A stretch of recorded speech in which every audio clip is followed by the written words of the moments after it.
Now over to Los Angeles, where a man sits behind bars accused of killing 3 people in an apartment after an argument. But this wasn't his first murder. Nope, and in between the killings, he ran for public office. Newsmax crime correspondent Jason Mattera is here with this shocking story. Jason. Yeah, Mark, Charlotte, when Patrick Spurlock walked out of a Washington state prison in 2022, he said he was inspired to enter politics by a judge overseeing his case. Back in 2003, Spurlock fatally shot a man in the stomach, then purportedly tied up the victim's girlfriend, robbed the house they were in before fleeing to Los Angeles. He was later caught, sent back to Washington state, and ended up taking a plea deal that put him behind bars for 17 years. Now, once he got out, Spurlock ran for the State House in Spokane, Washington, taking the judge's advice, he said, to get involved in civic life. He even reportedly billed himself as the anti-corruption candidate.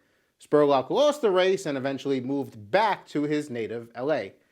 Which brings us to July 24th. Police say Spurlock was inside an apartment in the Hollywood area with 3 other people when an argument broke out. And that's when investigators say he ditched the civic engagement advice given to him by the judge and allegedly went back to his old ways.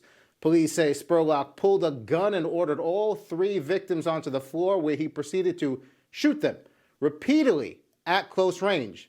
Authorities say Spurlock then bolted from the crime scene. He was caught 3 weeks later on August 13th as locals voiced a familiar frustration in LA. Too much crime, too few cops.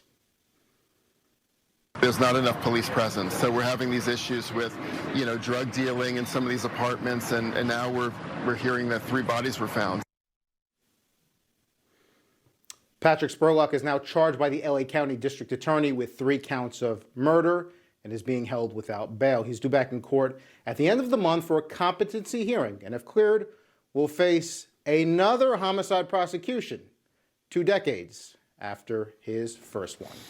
Yeah, it seems like 17 years in prison for murder was clearly not enough. Hopefully this triple homicide lands him behind bars forever. Can't make it up. Jason, thank you. Information. Truth is freedom. Is Newsmax. It's real news for real people.